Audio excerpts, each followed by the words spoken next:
La diffusion vient de démarrer. Tous les participants sont en mode écoute seule.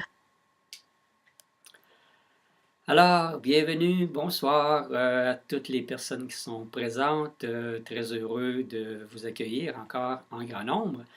Et comme à tous les soirs, je vais vous demander de fermer toute source de distraction parce qu'on parle de la présence. Alors, c'est le moment de s'offrir cette présence-là à soi. D'abord, et la présence à soi amplifiée par les nombreuses personnes qui participent à cette soirée, même si vous ne les voyez pas. Elles sont présentes à tous les coins de la planète, on pourrait dire. Et ce soir, on va faire un autre pas dans l'intégration des piliers de la chirologie pour maîtriser l'intelligence du cœur, être un meilleur capitaine pour le navire de sa vie et mettre en place de nouvelles habitudes. Parce que l'intelligence du cœur, on a parlé de la présence hier, c'est pas quelque chose qu'on doit penser. La présence, on n'a pas à penser à être présent, c'est un état d'être et c'est notre état naturel en plus. Alors, c'est ce qu'on va faire dans quelques instants. Si vous pouvez juste me dire un petit bonjour pour me dire que le son est bon, ça me rassure toujours avant de l'oublier. Et pendant ce temps-là, je vous invite aussi tout le long de cette présentation d'une heure à rester en contact avec cette présence-là au-delà des mots. Les mots peuvent réveiller des souvenirs, des mémoires et en même temps rester en contact avec ce qui est présent. Donc, commencez à appliquer le processus du dépistage et je vais vous accompagner dans une pratique. Alors, merci, tout est super, Marie-Christine et tous les autres ici qui répondent. Ça prend les lunettes, c'est écrit petit. Allô, allô, Diane, Marie-Ève, et Erika, Khadija, Carole, Rachel, Nathalie, bonsoir à tout le monde. Et tiens, on va dire bonsoir à Carole Gauthier, Carole Charon, Denise, Giroud, Diane, et Erika, Françoise, Gaétane, Gilles, Khadija, Lisa, Lucille, Marie Lachance et Marie-Christine, Marie-Ève, Nathalie, Rachel, Régent, et c'est complet. Donc, ce soir, il va y avoir une question, encore une fois, j'aime bien déposer une petite semence pour qu'il y ait une réflexion, une prise de conscience, un agrandissement de la conscience. Et cette question ce soir, c'est quoi votre mécanisme préféré de défense pour pas tout ressentir? On a parlé que l'intelligence du cœur, l'objectif, c'est d'être capable d'être dans cet état d'ouverture pour qu'on se donne accès à tout ressentir. Pas tout ressentir en même temps, mais qu'il y a la possibilité. On ouvre la porte à tout, sans juger, sans sélectionner, et ça nous met dans une meilleure posture d'accueil du moment présent aussi. Et donc, je vous invite à tout de suite prendre un moment de tranquillité et je vais vous guider, encore une fois, pour aller un petit peu plus loin là, dans la pratique de ce qu'on a fait hier, qui était le dépistage. Donc, je vous invite à fermer les yeux, vous installer confortablement et prendre le temps de rentrer dans ce moment présent, en contact avec vous. Alors, ce qu'on pratique maintenant, c'est ce qui est la connexion verticale. Connexion verticale dans son corps, connexion verticale avec sa source, sa guidance intérieure, son essence. Et aujourd'hui, ce soir, on va parler de la connexion horizontale dans nos relations. Voir comment le sabotin est à l'œuvre dans cette connexion horizontale, mais peut être à l'œuvre aussi dans la connexion verticale. Toutes les préoccupations, les jugements, les croyances, les distractions. Alors tout ça, on va en parler aussi. Mais pour l'instant, on laisse toutes ces choses de côté. Donc tout ce qui s'est passé dans la journée, tout ce qui vous reste à faire d'ici la fin de la soirée ou demain, juste être là, présent, et observer un phénomène qui est miraculeux. Je respire. Et quand je respire, mais c'est signe que je suis vivant. Juste prendre conscience, sentir que je suis vivant. Donc, pas seulement d'y penser, mais de l'apprécier, de goûter cette vivance qui est présente à l'intérieur de soi. Et je peux suivre la respiration tout le long de l'inspire, tout le long de l'expire. C'est une simple pratique pour apporter de la tranquillité. Parce que, veux pas, on a des vies actives, alors il y a toujours des perturbations mentales, des préoccupations qui sont plus ou moins présentes, dépendamment des journées, dépendamment du moment. Alors le simple fait de suivre la respiration occupe notre esprit, notre mental. Et à ce moment-là, il peut tranquillement se détacher du reste des activités.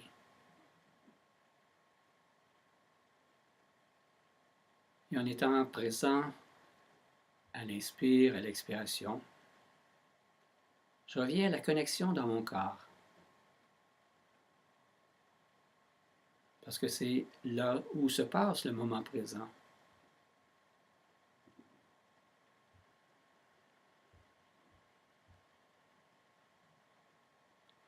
Et en profiter pour peut-être scanner le corps et observer un peu le dépistage qu'on a vu hier, s'il y a des endroits de tension que je pourrais laisser aller. Dans les épaules, dans les mâchoires, le front, les mains, les jambes, le dos.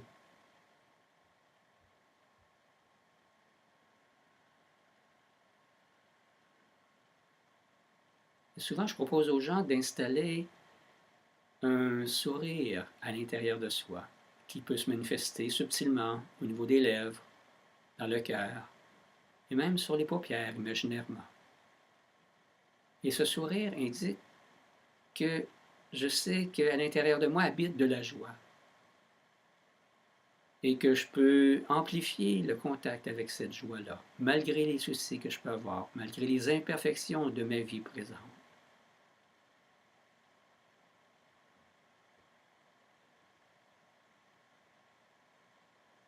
Et cette joie amène un état de contentement, de satisfaction, parce qu'en ce moment, tout est OK. Il n'y a aucune menace, il n'y a rien qui peut arriver de menaçant, donc il n'y a aucun problème particulier qui existe. J'ai laissé de côté toutes les formes extérieures, parce que j'ai les yeux fermés, et les formes mentales, pour être juste en contact avec l'essence de la vie. Et l'essence de la vie, c'est la présence. Et c'est ce que je suis. Je suis cette présence-là, joyeuse, tranquille, silencieuse, que je vais laisser poursuivre quelques instants.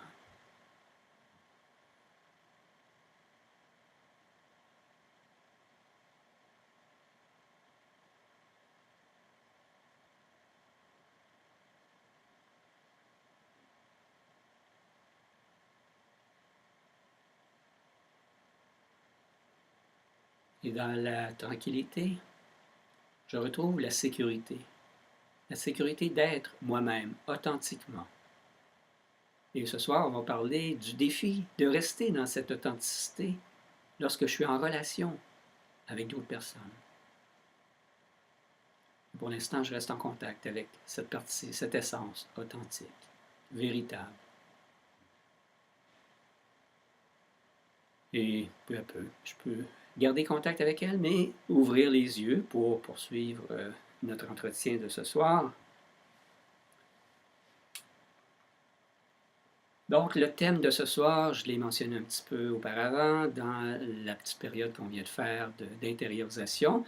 Donc, c'est le titre, en fait, c'est les secrets à mettre en pratique pour vivre des relations saines et vivantes.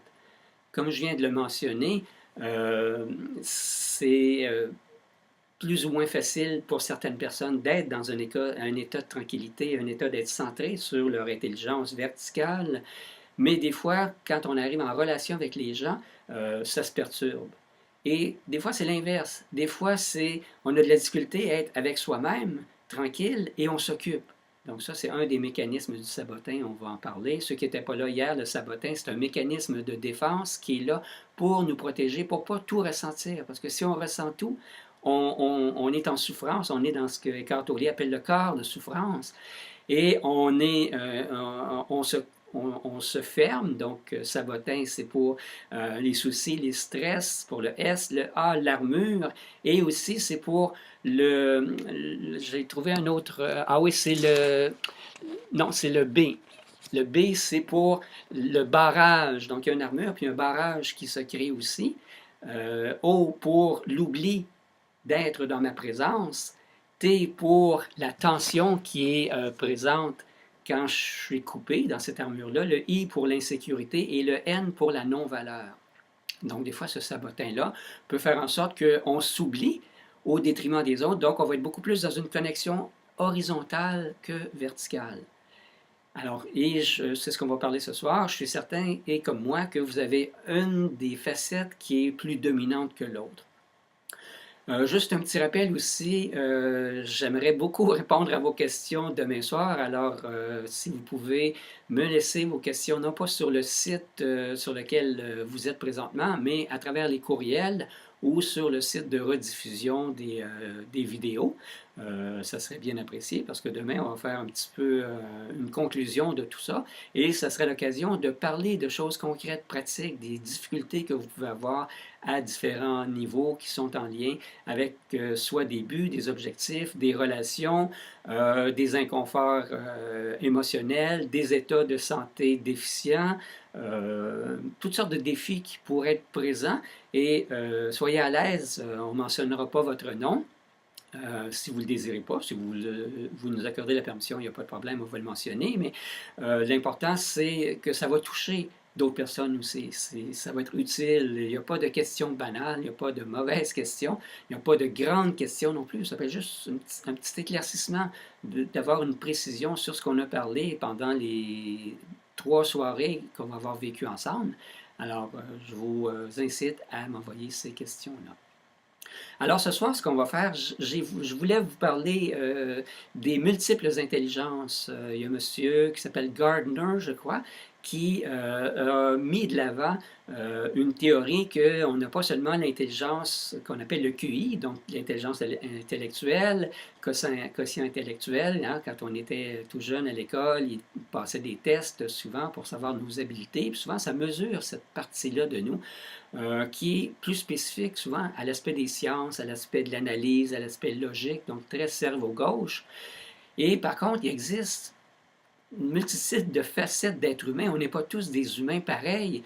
Alors, on n'a pas tous les mêmes forces. Donc, il y en a qui ont cette force-là, plus mathématique, mais d'autres ont la force plus linguistique. Donc, il était meilleur en français, meilleur dans les langues. Mais c'est une intelligence, celle-là aussi. Alors, elle est utile. Il y en a d'autres qui ont une intelligence plus artistique, plus musicale. C'est une autre intelligence. Il y en a qui vont avoir l'intelligence au niveau spatial. Hein, les gens qui sont ingénieurs, qui conçoivent des choses, puis qui ont la capacité de voir en 3 dimensions, c'est cette intelligence-là qu'ils possèdent aussi. Donc, ces multiples intelligences-là, il y en a 2 qui sont fondamentales, que M. Gardner mentionne, et qui, pour moi, ça m'a interpellé quand j'ai lu ses recherches. Il va nous parler de l'intelligence intrapersonnelle, donc la connexion verticale. Intra, c'est à l'intérieur de soi, de sa personne, et l'intelligence interpersonnelle, donc l'intelligence relationnelle. Et ça allait en plein dans le sens des formations que j'ai suivies avec la méthode de Jacques Salomé, la méthode ESPER, que j'utilise régulièrement pour moi dans ma vie et en accompagnement aussi en coaching. Donc, tout le long de ce qu'on a fait en intelligence du cœur, c'est qu'on met l'accent particulièrement sur ces 2 intelligences-là parce que c'est fondamental. Pour moi, réussir sa vie, oui, on peut réussir dans la vie grâce aux autres intelligences parce qu'on a une bonne capacité mathématique, on peut faire un bon comptable, une bonne capacité artistique, on peut être un artiste reconnu, un écrivain reconnu si on a l'intelligence linguistique, etc. Mais si on n'a pas maîtrisé l'intelligence intrapersonnelle, donc le dépistage hier, c'était dans ce but-là, d'arriver à maîtriser, c'est vraiment le mot pour moi qui est important, de prendre soin de cette dimension intérieure et aussi, parallèlement, la dimension extérieure. et d'arriver à un certain équilibre. L'intelligence du cœur, c'est l'équilibre entre ces deux pôles-là, si on pourrait dire. Si on pourrait faire comme un genre de croix comme ça. Donc le centre, c'est le cœur. Et le centre, c'est là que la vie se passe. C'est quand il y a une connexion à l'intérieur de soi, la présence, et en même temps une connexion empathique vis-à-vis l'autre. Et c'est pour ça que je vous parle de retraite. Alors, ce qu'on fait depuis lundi, c'est dans le fond une pré-retraite. Et il y en a qui m'ont demandé de leur donner un petit peu plus d'informations sur la véritable retraite en personne, où on va pouvoir mettre en pratique et développer ces deux intelligences-là, relationnelles et intrapersonnelles. Alors, je vais vous en donner un petit peu plus de détails là, au courant de la soirée, dans quelques minutes. Donc, on va parler de ces dimensions-là et d'être capable de se connecter à la joie. Pour moi, ça reste l'élément fondamental. Le contentement, la joie, le bonheur, pour moi, c'est un mot qui est vague. C'est quelque chose qui est lointain. C'est comme si on avait atteint un but. Puis c'est quelque chose de définitif, alors qu'il n'y a rien de définitif, il n'y a rien de solide, il n'y a rien qui dure. Dans le monde de la forme humaine, tout est transitoire, tout est changement. Hein, c'est l'enseignement du Bouddha, que tout est changement, tout est en transformation. C'est ce que lui appelle l'impermanence. Et même nous, on a juste à se regarder dans le miroir, on fait partie de cette impermanence-là, il n'y a rien qui dure et notre corps change à tous les jours. Donc, être connecté à la joie, c'est être connecté à son cœur, c'est être connecté à la présence de ce qui est authentique à l'intérieur de soi. Et le dépistage nous aide à avoir de la clarté sur ce qui est authentique versus ce qui est les conditionnements qui viennent de l'extérieur. Donc, c'est un petit peu ce qu'on a vu jusqu'à maintenant. Donc, un petit peu le retour, donc on a parlé du dépistage, qui est la capacité d'être dans la présence. Et pour moi, la présence, c'est notre identité, c'est notre essence. Et dans cette présence-là, c'est là que je peux contacter le tout possible, le champ des possibles que je mentionnais hier. Et quand je suis là-dedans, je suis dans la joie, je suis dans le bien-être et je suis dans la santé aussi. Pour moi, une de mes occupations que j'ai eues, que je fais encore à l'occasion, c'est de faire de la consultation en naturopathie. Et pour moi, la véritable santé, c'est pas l'absence de maladie. C'est un état d'être vibratoire. Et on va voir tantôt au niveau des relations, au niveau des dépendances, au niveau des compulsions, des comportements compulsifs, que souvent c'est signe qu'il n'y a pas une santé intérieure très profonde et très enracinée. Donc, c'est d'être en contact présent à notre véritable identité. Et le dépistage, ça apporte aussi de la clarté. Donc, le mécanisme, qu'est-ce qui est présent? Et ensuite, qu'est-ce que je veux par rapport à ce qui est présent? Mais qu'est-ce que je veux? Je le marquais dans le petit courriel que je vous envoyais. Vouloir, c'est pouvoir, mais ce n'est pas un vouloir de volonté. Hein? La volonté, c'est quelque chose qui vient du mental, qui est cérébral. Alors que le vouloir, c'est quelque chose qui vient du cœur. Et il y a une phrase dans la tradition chrétienne que vous avez sûrement entendue souvent, mais qui a un sens maintenant pour moi. C'est la phrase dans la prière qui dit que ta volonté soit faite.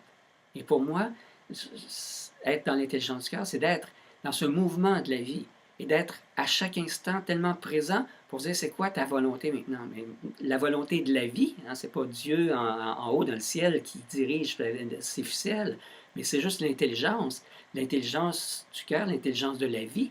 Qu'est-ce qu'elle veut pour moi? Elle veut que je sois dans une vie en santé, une vie abondante, une vie heureuse, une vie épanouie. Donc c'est cette volonté-là. Mais notre mécanisme de sabotage, qu'on va retrouver ce soir à travers les relations, et développe des stratégies pour m'empêcher de contacter cette joie-là.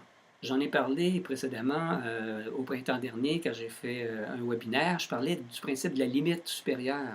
C'est comme si on avait une certaine limite de joie, de bonheur, de bien-être, et quand on atteint cette limite-là, tantôt on va voir les mécanismes qu'on met en place pour nous faire prendre une débarque, comme on dit, nous faire basculer et revenir dans une fréquence inférieure, une fréquence moins joyeuse, une fréquence qui est la fréquence humaine. Mais on est des êtres humains, on n'est pas juste des humains. Oui, il y a une dimension humaine, mais on est l'être. L'être, c'est la dimension vivante à l'intérieur de soi. Et cette partie-là veut qu'on ait une vie beaucoup plus calme et beaucoup plus vivante que les drames qu'on peut vivre dans le quotidien. On a juste à regarder les téléromans, lire les journaux, les nouvelles, tout ça, puis on voit que l'humanité est remplie constamment de drames. Et c'est un des mécanismes du sabotin. Pourquoi? Parce que pendant qu'on est dans les drames, on ne ressent pas. On ne ressent pas notre identité. Parce que ressentir, c'est pas juste de ressentir ce qui va pas bien, c'est de ressentir ce qui va bien, ce qui est sain à l'intérieur de soi. Et pour moi, dans l'approche que j'enseigne, le zen, le bouddhisme zen, c'est ça le but. Ressentir, c'est d'être en contact avec le Bouddha intérieur. Et le Bouddha intérieur, c'est la partie saine à l'intérieur de soi. Mais pour atteindre cette partie saine, il faut explorer, dépister les parties de soi qui sont moins alignées et qui ne sont pas notre véritable identité.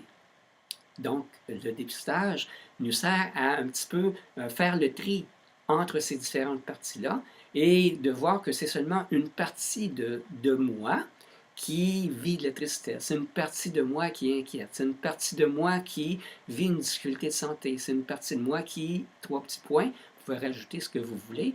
Alors, ça permet de se désidentifier, de se dégager, de prendre une distance par rapport à ce qu'on vit. Parce que ce qu'on vit, c'est pas ce qu'on est. J'en ai parlé hier, mais c'est important de le répéter. Souvent, on est tellement collé sur ce qu'on vit qu'on pense qu'on est ce qu'on vit. Alors, ce qu'on vit, c'est notre histoire. Et l'histoire, souvent, on se perd à l'intérieur de ça. Vous allez le voir quand vous allez faire la retraite. Comment c'est à travers le groupe aussi, on va chercher la force d'être. Mon enseignant, Christian Panker, s'appelle ça en anglais le bullshit detector. Donc, le détecteur de mensonges, on pourrait dire. Donc, quand on n'est pas dans notre vérité et quand on est en groupe, le groupe, tout de suite, il va nous aider à dépister cette partie de nous-là qui, souvent, est en train de raconter l'histoire, expliquer pourquoi, justifier pourquoi je suis dans telle chose, essayer de comprendre. Alors ça, c'est un autre des mécanismes du sabotage. Donc, l'idée, c'est d'avoir plus de clarté sur ce vouloir-là et aussi d'être conscient, présent à ce qui est vivant à l'intérieur de soi. Qu'est-ce que je veux? C'est d'être vivant, pleinement vivant. Donc, Sabotin, c'est ça, c'est souvent son mécanisme, lui, cherche juste à nous calmer, alors que le but, c'est pas d'être juste calme, c'est d'être vivant, tout simplement. Et parfois, nos émotions, souvent même, vont être notre sabotin. Parce que quand je suis dans l'émotion, je ne suis plus en train de ressentir. C'est paradoxal, on pense que quand je suis dans une émotion, je suis en train de ressentir. Ben non, au contraire, je ne suis plus en train d'être dans la présence. Et pour moi, ressentir, c'est être en contact avec la présence. Et quand je suis dans l'émotion, je ne suis plus dans ma présence. Et c'est un beau mécanisme du sabotin pour m'éloigner de ça. Parce qu'il y a un principe aussi, je parlais de la loi de la limite supérieure, il y a un autre principe qu'on appelle la loi de Lenn, L-E-N-N. Et cette loi-là dit que quand on atteint cette limite supérieure, justement, ou quand notre sabotin se sent menacé, parce que c'est pourquoi il ferme, le sabotin, il met l'armure, le blocage, c'est parce qu'il se sent menacé, il ne se sent pas en sécurité. Donc, il veut nous protéger. Alors, il est très gentil, ce sabotin-là. Il veut nous rendre service. L'idée, c'est d'apprivoiser le sabotin et de le remercier et d'être conscient, de dire merci, mais maintenant, je choisis autre chose. Je choisis d'explorer ce qui était une insécurité et de faire confiance que derrière ça, il y a quelque chose de plus vaste, de plus vivant, de plus important. Donc, cette loi de Lenn-là, mais c'est ce mécanisme de fermeture qui fait que je ne laisse plus rentrer rien. Mais si je ne laisse plus rentrer rien, surtout dans la connexion verticale quand je suis en relation, à ce moment-là, ça fait des conflits ou ça fait des relations de dépendance aussi, puis c'est ce qu'on va parler dans quelques instants. Donc, si on commence à parler justement au niveau relationnel, il y a un mécanisme au niveau, j'ai parlé lundi de l'empathie, on a tous cette capacité d'empathie, ça c'est le cœur. Le cœur qui est ouvert, il a cette capacité d'empathie. Et quand l'empathie, elle est active, comme elle était quand on était tout jeune enfant, et comme elle est avec les gens avec lesquels on se sent en sécurité, en confiance, où il y a une intimité, avec nos enfants, avec notre conjoint, conjointe, avec peut-être nos parents, un frère, une sœur, et des fois nos amis aussi. Alors, se produit un phénomène qu'on appelle la contagion émotionnelle. Et ça, c'est important d'être conscient de ce mécanisme de contagion émotionnelle. Et le dépistage, c'est pour ça que je vous mentionnais que c'est l'outil fondamental pour être conscient et présent et voir clair pour distinguer qu'est-ce qui fait partie de mes émotions, de mes ressentis, et qu'est-ce qui fait partie du ressenti des autres. Parce que si je suis trop éponge, je vais éponger les émotions des autres, et là, je vais être confus, je vais être mêlé, parce que je vais croire que ce que l'autre ressent, je le ressens, ou je vais vouloir que ce que je ressente moi, l'autre le ressente aussi. Parce que si je suis comme ça, je m'imagine que l'autre va être la même chose aussi. Alors, on voit déjà que ça commence à perturber la qualité des relations. Les relations deviennent moins saines quand c'est confus et quand on n'est pas présent et conscient de cette contagion émotionnelle-là. Et on le sent, des fois, on peut être juste dans un endroit qu'on ne connaît pas, puis on rentre dans cet endroit-là et tout de suite, on sent un inconfort. Et pourquoi? Parce que les émotions ou la dimension énergétique, hein, quand je parle d'émotion, c'est énergétique aussi. Parce que dans le mot émotion, en anglais, c'est emotion. Motion, c'est mouvement. Et E, c'est énergie. Donc, c'est une énergie en mouvement. Et aussi, c'est un programme génétique qui est là, qui requiert des actions. Donc, c'est pour ça qu'on a cette capacité de ressentir pour nous permettre de poser des actions. Et en intelligence du cœur, en chirologie, ce qu'on appelle, c'est l'action inspirée. L'action du cœur, c'est d'être capable, par la présence, d'ajuster constamment avec les informations qu'on a, de poser l'action inspirée. Donc, ça peut être une action inspirée pour soi. Donc, des fois, ça peut être de se retirer d'une relation ou de prendre du temps pour soi et de revenir dans sa connexion verticale, qui est important. Et d'autres fois, c'est de sortir de sa connexion verticale dans sa bulle pour entrer en relation, donc ouvrir son cœur et d'entrer dans une communication qui est authentique, qui est véritable. Mais pour ça, ça demande d'être en contact avec soi, son authenticité. Je ne peux pas offrir une communication authentique avec l'autre si moi-même, je ne suis pas authentique avec moi-même. Donc, tout ce processus-là, c'est pour ça qu'on a commencé avec soi d'abord, pour ensuite, tranquillement, avoir le courage de révéler qui on est dans tout ce qu'on est. Même les parties d'ombre, même les parties où on ne voudrait pas que les autres connaissent, parce qu'il y a un mécanisme aussi qui fait qu'on voudrait montrer juste notre beau côté, la façade, comme on mentionne souvent. Alors que ben non, on a la communication authentique, c'est cette capacité courageuse de s'ouvrir et de prendre le risque d'être accepté par l'autre. Et peut-être d'être jugé par l'autre aussi. Mais l'autre, ça lui appartient. C'est à son bout de la relation. C'est-à-dire, c'est lui est responsable des jugements qui lui appartiennent. Et de toute façon, ça me fait prendre conscience que moi aussi, j'ai des jugements. Et ça fait du bien de réaliser, de dire, c'est OK, j'ai des jugements. Donc, c'est une partie de moi qui a des jugements, mais c'est pas moi qui est un juge. C'est pas moi qui est supérieur. Je peux choisir de ne pas écouter cette partie-là, mais de l'entendre, d'entendre cette partie en moi qui juge. Et l'autre est un miroir aussi. On en a parlé précédemment, puis dans les retraites, c'est ça qui est fantastique, c'est que l'autre est à la fois un remède, donc les processus qui sont vécus à travers le dépistage que les gens font par rapport à une situation de difficulté, un désir, un vouloir d'agrandir leur vivance, toucher leur grandeur et sortir de la petitesse. Ce processus-là, par la loi de résonance, ça met en contact, nous aussi, avec ce qui vibre à l'intérieur de soi.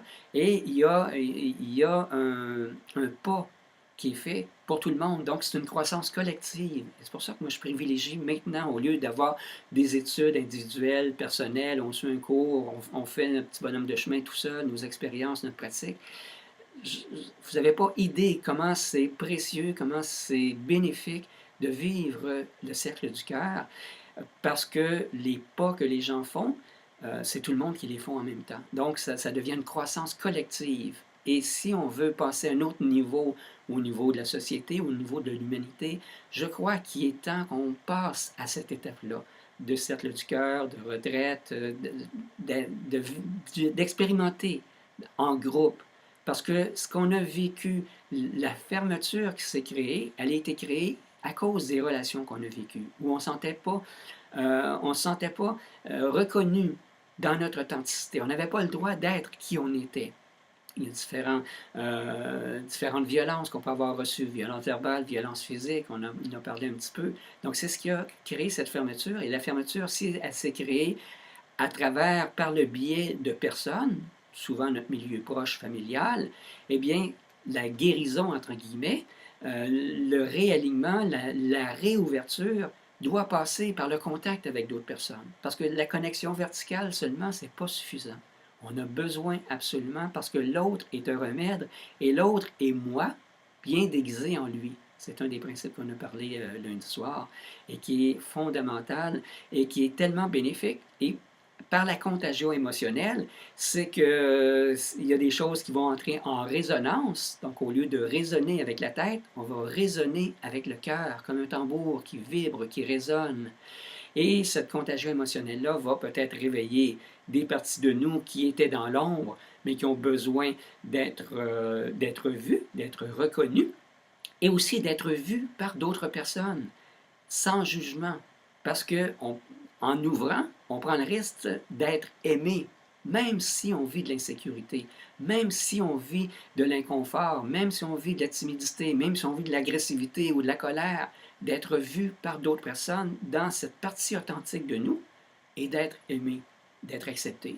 Et de recevoir cette énergie-là. Donc, par l'empathie, la contagion émotionnelle, c'est tellement bon de se sentir OK et d'être vu OK. Parce que c'est ce que les autres portent en eux aussi, cette partie-là. Donc, c'est un échange énergétique qui est fantastique. Et le processus nous aide aussi, les relations nous aident à mettre des mots sur nos ressentis aussi. Si on reste dans l'accueil, dans la présence. Et ça, c'est le grand défi. Parce que on a tendance, comme je l'ai mentionné, à mettre un masque, mettre une façade, et on n'est pas dans l'authenticité véritable. Et d'oser, ça prend du courage, mais ça fait tellement de bien, c'est tellement bénéfique, et une relation authentique dans les deux sens nous permet d'avoir l'écoute, l'accueil de l'autre personne pour nous aider à préciser qu'est-ce qui est présent. Qu'est-ce qui est présent, c'est le canal 1 que je parlais hier, c'est-à-dire dans le dépistage, qu'est-ce qui est présent. Souvent, on est déconnecté de ce qui est présent. Et les relations avec les autres nous aident souvent à connecter avec qu'est-ce qui est présent et de nommer, donc d'avoir de la précision empathique, c'est d'être capable d'identifier, de nommer, d'être en contact. Pour le nommer, il faut être en contact de ce qui est présent chez soi et en même temps d'être capable d'identifier qu'est-ce qui est présent chez l'autre aussi.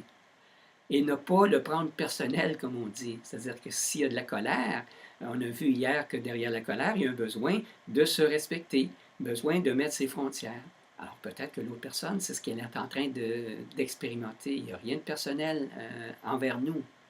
Donc ça nous permet de prendre une distance par rapport au vécu émotionnel des gens avec qui on est en relation. Puis ça peut être dans le milieu intime, avec les gens qu'on est proche, mais ça peut être au niveau du travail, ça peut être même si les copains de travail, le patron, mais ça peut être avec des clients, la même chose. Alors le client peut arriver dans un état émotionnel, puis de frustration, etc.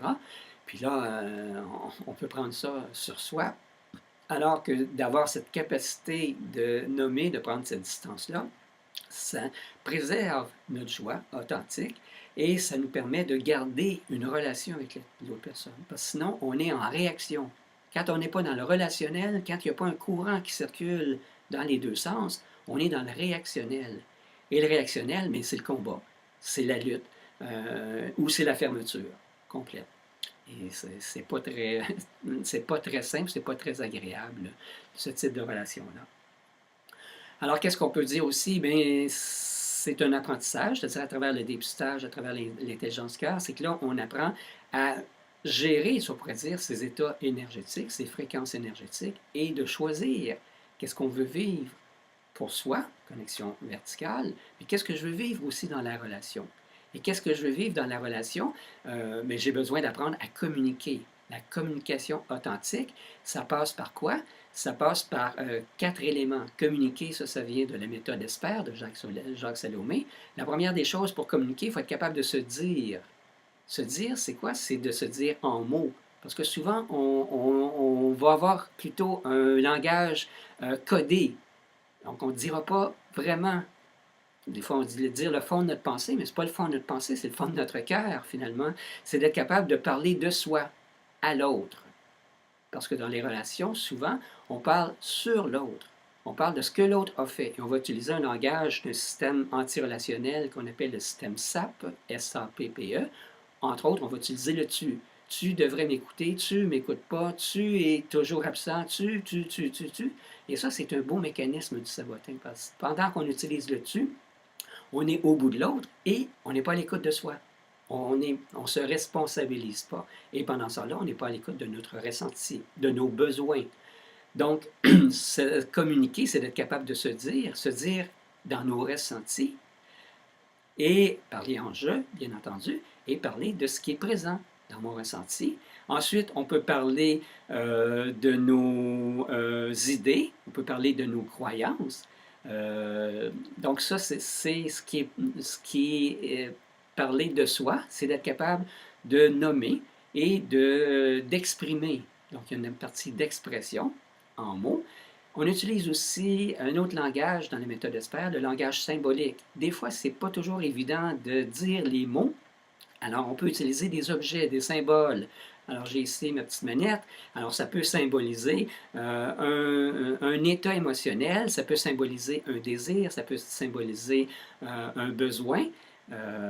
Et le fait de le représenter avec un objet, d'abord, moi, ça me permet d'être à l'écoute de mon ressenti. Et ensuite, de m'assurer que l'autre va m'entendre. Parce que le plus important dans se dire, c'est un besoin relationnel. Le deuxième, c'est d'être entendu. Et des fois, les mots, c'est pas suffisant pour être entendu. Ça prend des fois un autre langage. Et le langage symbolique, des fois, ça fait des merveilles. Ça aide dans ce mécanisme-là. Donc, être capable de se dire au niveau des faits aussi. Donc, si on est en train de parler d'une situation, avant de parler de notre ressenti, on peut parler des faits. Parler des faits, parler de notre ressenti, parler de nos croyances aussi. Et un peu plus loin, on va parler de ce qui retentit dans notre histoire. Et ça, c'est un niveau un petit peu plus profond. Donc, être capable de se dire, c'est ce qui est à la base d'une communication authentique, une communication vraie. Ensuite, entendre, écouter plutôt. Deuxième, dire, écouter. Parce que si je suis toujours en train de parler ou si je suis toujours en train de penser, donc je ne suis pas dans la présence. Donc, écouter, c'est la présence. Écouter son cœur, être présent à notre ressenti pendant que l'autre parle, pendant que l'autre est en train de communiquer avec nous aussi.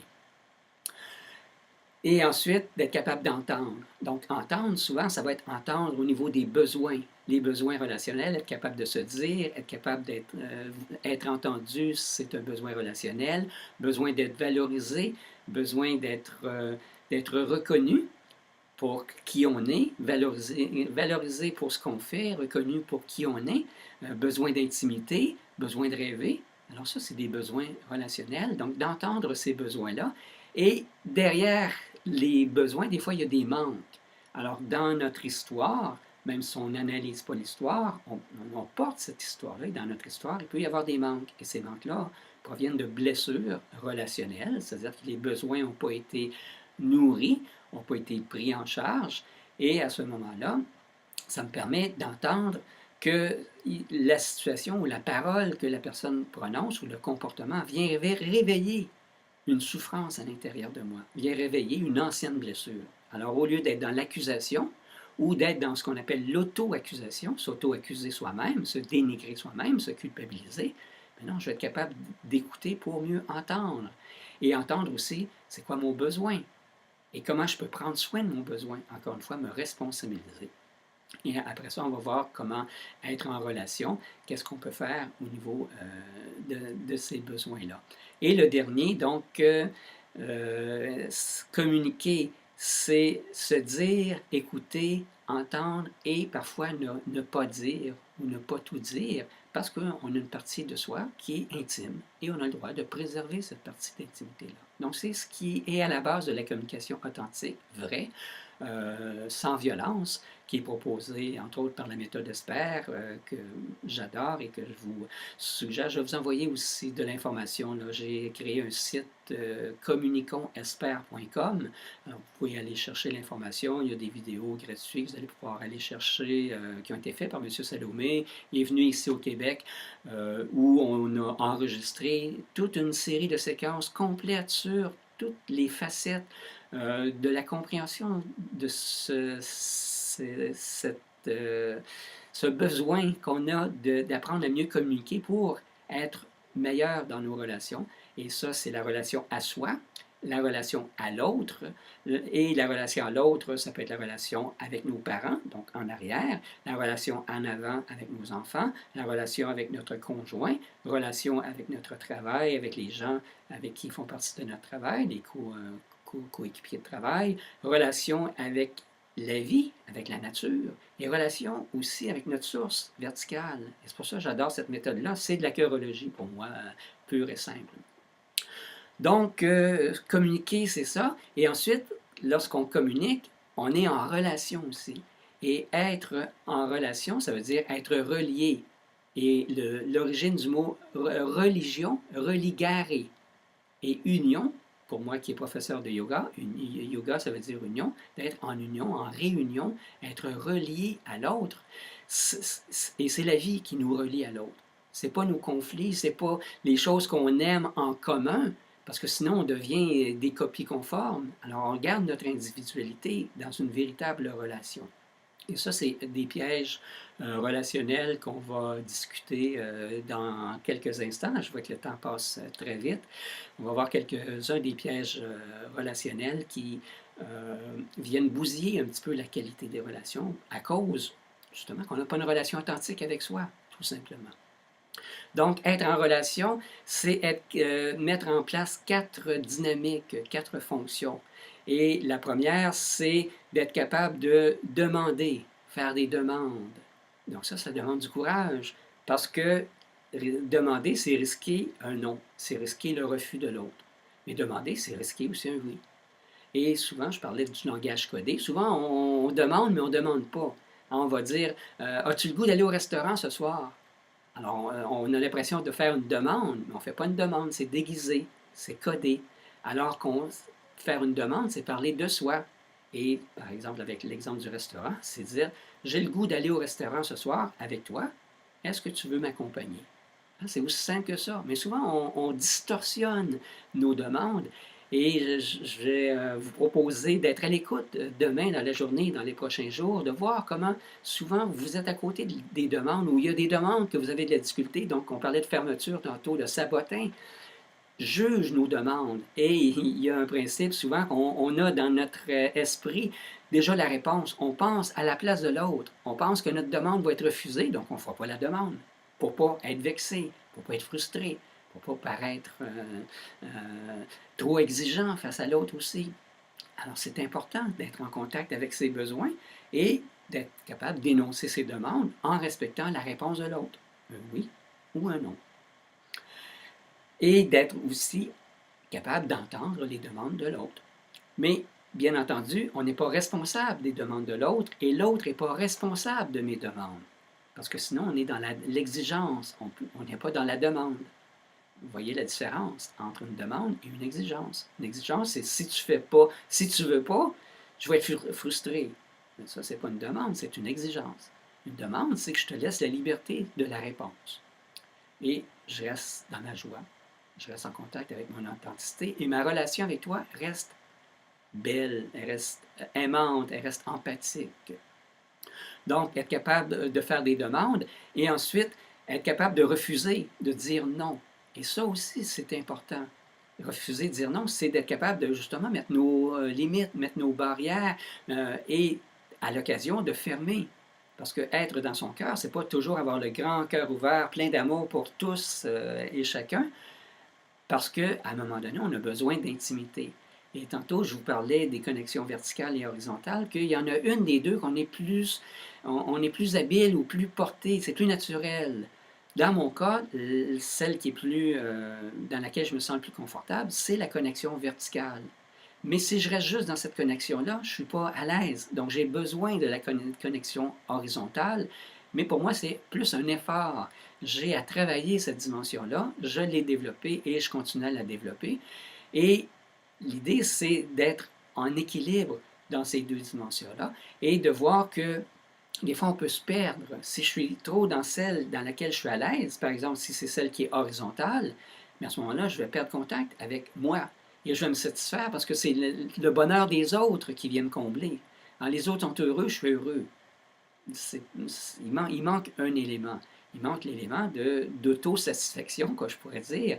C'est pas de l'égoïsme, c'est de commencer à être en contact avec soi, mais ensuite d'inclure les autres dans notre bonheur, dans notre vie. Donc, d'être capable de demander et parfois de refuser. Mais on refuse quoi? On refuse pas la personne, on refuse la demande que la personne nous fait. Et pour ce moment-ci, cette demande-là, peut-être qu'elle ne convient pas. Peut-être que plus tard, ça peut nous convenir. Alors, c'est ce qu'on peut expliquer à la personne. Pour l'instant, je préfère ne pas aller au restaurant. Pour l'instant, je n'ai pas le goût de faire l'amour ce soir. Alors, toutes sortes de demandes et de refus, parce qu'on se respecte dans notre authenticité. Et ça demande du courage, c'est un apprentissage. Et les cercles du cœur et la retraite qu'on va vivre au mois de novembre, qui est en Estrie. Pour l'instant, j'hésite entre deux dates, 13 au 16 novembre ou 13, ça fait 20 au 23 novembre. Alors, je vais vous donner les détails. Je vais vous envoyer aussi l'adresse Internet où il y a toutes les explications, tous les détails sur les coûts, sur le contenu aussi et sur les façons de s'inscrire, bien entendu. Puis, je serais tellement heureux que vous pourriez y participer parce que c'est le plus beau cadeau que vous allez vous faire. Car être le maître de son capitaine, c'est être capable d'avoir la maîtrise de cette connexion verticale, donc la tranquillité, la paix, l'ouverture et l'appréciation de qui on est, d'être en contact avec sa valeur personnelle. Et ça, c'est un gros travail qu'on va faire dans la fin de semaine des 3 jours. On va travailler à recontacter cette valeur-là, qui est souvent blessée dans les relations passées, entre autres, et d'être aussi confortable lorsque je suis en relation, parce que là, on va être en groupe aussi. Donc ça, c'est le contenu un petit peu de la retraite qui s'en vient. Qu'est-ce qu'on pourrait dire d'autre? Je vois que le temps approche, avance. Des petits mécanismes, ben, on a parlé un petit peu des mécanismes du sabotage, je ne vais pas trop revenir là-dessus. Juste un petit mot qui me vient à l'esprit spontanément, c'est de faire le lien entre les relations et les dépendances. Dépendance ou compulsion. Donc, on peut avoir notre sabotin, c'est un des mécanismes pour ne pas ressentir nos malaises, nos souffrances intérieures. Il va, et la société est très bien organisée pour ça. Elle a bien compris, le marketing a bien compris que l'être humain cherche ces choses-là. Alors, on nous en offre une panoplie. Et là, ça peut être une multitude d'activités. Donc, c'est des comportements qu'on va utiliser. Donc, ça peut être des comportements alimentaires. J'avais une dame que je voyais en consultation lundi, avec toute sa spontanéité, avec toute sa vivance. Elle me parlait du pot de crème glacée qu'elle vidait ou les petits morceaux de chocolat qu'elle mangeait puis elle cachait les petits papiers pour pas que son conjoint s'en aperçoive parce qu'elle mangeait ça pendant ce qui était occupé ailleurs. Donc, il y a toujours une culpabilité face à une compulsion, face à une dépendance, c'est plus large. Là, c'est plus par rapport à un comportement déviant au niveau sexuel ou par rapport au jeu ou par rapport à l'alcool ou aux drogues. Ça, c'est vraiment une dépendance majeure. Mais on a tous une petite compulsion à quelque part. Et ça peut être aussi banal que d'être tous les jours ou à toutes les heures sur notre Facebook, sur notre téléphone, sur nos courriels, suivre des cours. Hein? C'est une belle compulsion, ça. Il y a tellement de gens qui se cherchent et qui s'anesthésient en suivant un autre cours et un autre cours et un autre cours. Et vivre une retraite, ça va être différent parce que c'est pas un cours, justement. On ne vient pas apprendre des choses. On vient libérer pour ne plus avoir besoin de cette compulsion-là qui coûte cher à la longue. Alors, ça va être une économie si vous venez à cette retraite-là parce que vous n'aurez plus besoin d'acheter une tonne de livres. Vous allez voir que tout va se clarifier, tout va devenir plus clair. Et les relations peuvent être aussi source de dépendance. Donc, lorsque ma relation à moi est déficiente à cause des blessures que j'ai vécues dans le passé, qui a créé des manques, mes besoins ne sont pas comblés, et j'ai créé l'impression ou la croyance que l'autre est responsable de mes besoins ou de mes manques. Alors, qu'est-ce que je vais avoir comme comportement? Je vais déposer des attentes sur l'autre personne. Donc, ça peut être sur mon conjoint, ça peut être sur mes enfants. On peut déposer des attentes sur nos enfants, sur nos conjoints, des attentes sur nos parents, sur un ou une amie, copine de travail aussi la même chose. Alors ça, c'est un beau mécanisme du sabotin aussi, parce que pendant qu'on a des attentes déposées sur l'autre, à ce moment-là, nous, on n'a pas besoin de s'occuper de nos besoins et on n'est pas en contact avec nos ressentis. Et là, mais on va être aux aguets pour voir si l'autre, il nous aime. S'il nous aime, il va répondre à nos attentes. Alors là, ça va aussi, ça va valider notre valeur. Parce qu'il y a une croyance, le sabotin entre autres, et notre corps de souffrance est conçu de cette non-valeur-là. Et ça, c'est l'élément fondamental dans la retraite qu'on va travailler, de retrouver contact avec cette valeur-là pour arrêter de déposer des attentes à l'extérieur et de nourrir cette valeur-là, de nourrir notre vivance. Et c'est pour ça que le dépistage est tellement important. Parce que quand je ne suis pas aligné sur ma vivance, je vais avoir des comportements compulsifs au niveau alimentaire, au niveau du jeu, au niveau de l'Internet, au niveau du sexe, au niveau relationnel. Notre vie est toujours vide. Elle est vide parce que c'est les autres qui doivent la remplir, puis on est toujours en train de courir après quelque chose. Courir après un cours, comme je l'ai mentionné, ou n'importe quoi, qui est là pour nous distraire aussi. Donc, toutes sortes de distractions. Ça ne veut pas dire qu'il ne faut pas se distraire. Ça ne veut pas dire qu'il ne faut pas prendre à l'occasion un bon verre de vin.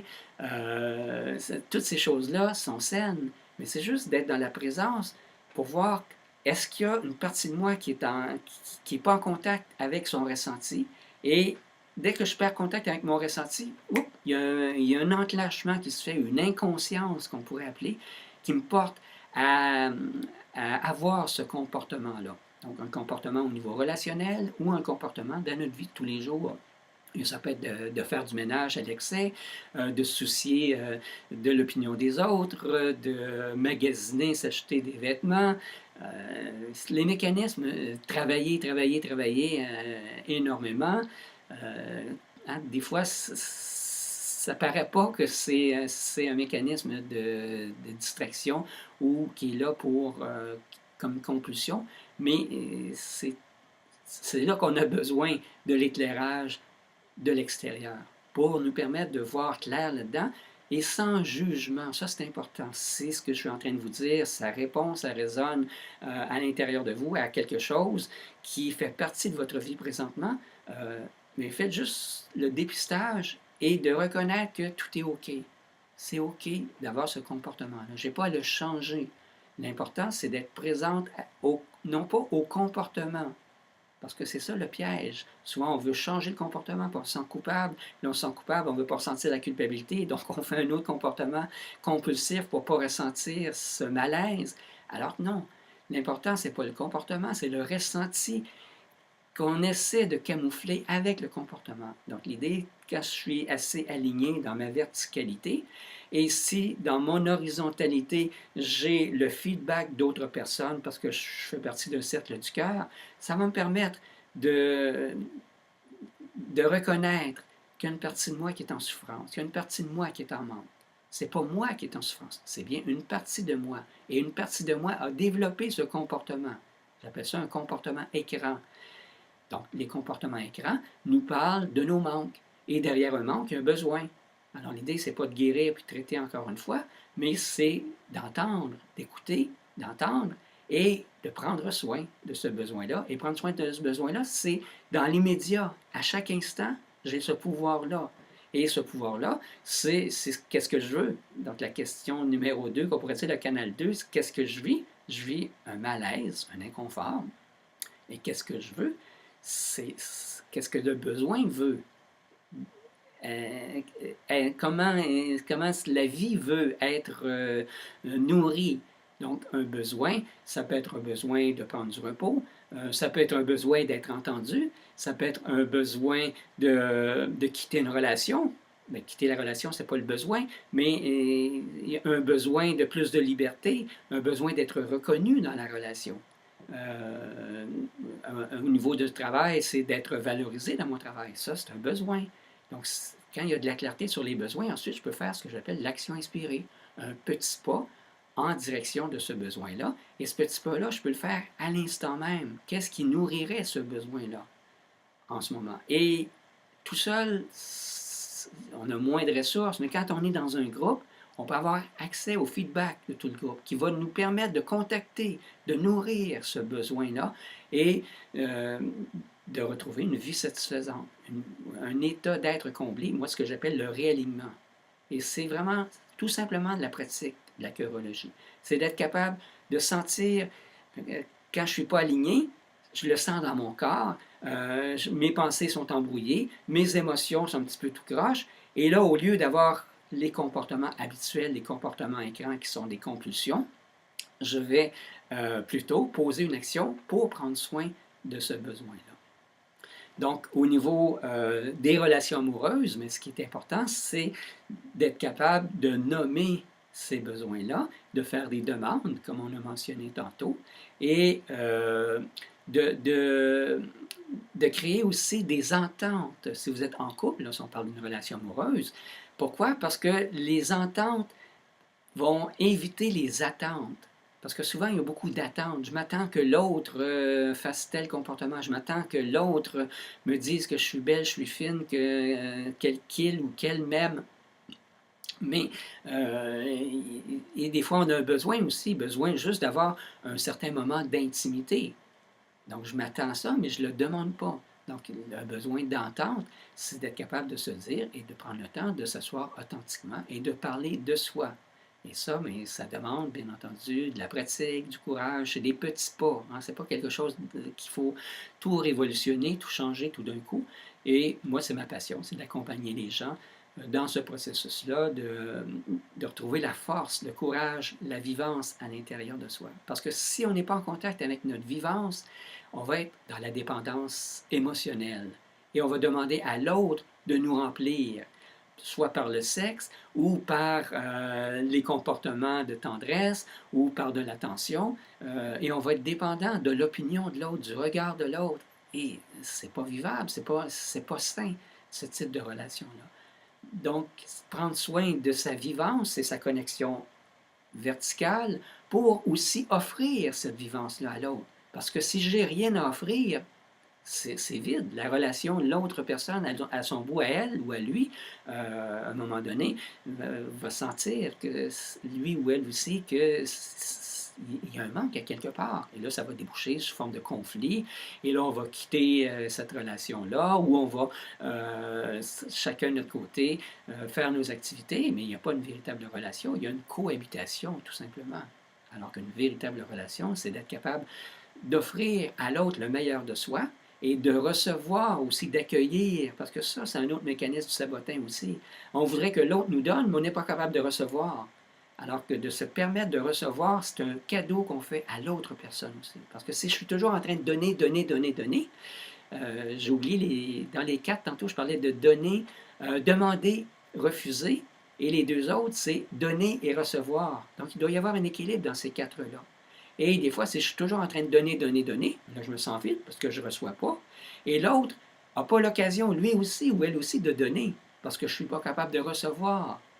Et en terminant, c'est le gros morceau qu'on travaille, je reviens à la retraite qu'on va vivre au mois de novembre, c'est beaucoup cette dimension-là, d'être capable de s'ouvrir et de recevoir des autres, donc dans la connexion horizontale, de recevoir ce regard aimant, ce regard qui valorisant et cette attention, cette présence, cette tendresse que souvent il nous manque tellement, mais qu'on est mal à l'aise, inconfortable de la recevoir. à cause de ce que j'ai appelé tantôt la loi de Lenn, où il y a un mécanisme, ou la loi de la limite supérieure, où il y a une certaine quantité d'amour que je peux recevoir, puis après ça, ça ferme. Mais en même temps, on en manque, on en veut. Alors, c'est un paradoxe, et donc ça demande de mettre de la lumière et de voir que ce mécanisme-là, c'est le sabotin qui est à l'œuvre, et qu'on peut choisir de le désamorcer, le sabotin, tout simplement. Et c'est le travail qui est proposé à travers l'intelligence du cœur. Je crois qu'on a fait le tour pour le contenu que j'avais à vous présenter. J'avais plein d'autres choses, bien entendu, mais je veux quand même respecter la durée et garder vivant. On va se donner rendez-vous demain soir. Ça va être la dernière rencontre de notre retraite virtuelle. Je souhaiterais répondre à vos questions. Laissez-moi-en plus que moins. Et je vous propose de mettre en pratique ce que je viens de vous parler, d'être dans cette conscience témoin, dans cette présence, et juste d'observer quand vous êtes en relation, qu'est-ce qui se passe dans votre ressenti. Et est-ce que vous êtes justement coupé de votre ressenti parce que vous êtes beaucoup plus au niveau de l'autre? Hein, souvent, par manque de sécurité, à cause dans notre enfance, on n'était pas en sécurité, il fallait toujours être dans une hypervigilance. On ressentait beaucoup plus le parent, parce qu'on ne savait pas s'il était fâché, s'il était en colère, s'il était pour nous bousculer. Dans mon cas, un père alcoolique, on ne savait pas dans quel état il était pour être, donc toujours en état d'hypervigilance, on perd contact avec soi-même.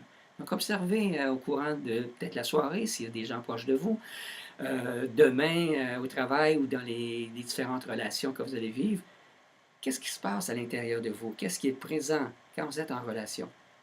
Et votre capacité de rester ouvert ou de fermeture, et de choisir d'ouvrir et de choisir de fermer, parce que c'est ce qu'on veut installer dans le fond. Donc voilà les petites pratiques que vous allez avoir, les petits devoirs que vous allez avoir à faire dans les prochains jours, et j'ai bien hâte d'entendre vos commentaires et vos questions. Et d'ici là, mais portez-vous bien, puis on vous souhaite une bonne fin de soirée. Gardez cet état de calme aussi, c'est important de ne pas utiliser sabotin encore pour aller l'occuper. Restez en contact avec ces ressentis-là, avec ce qui est présent, et nommer qu'est-ce que vous voulez par rapport à ce qui est présent. À très bientôt. Bonne soirée.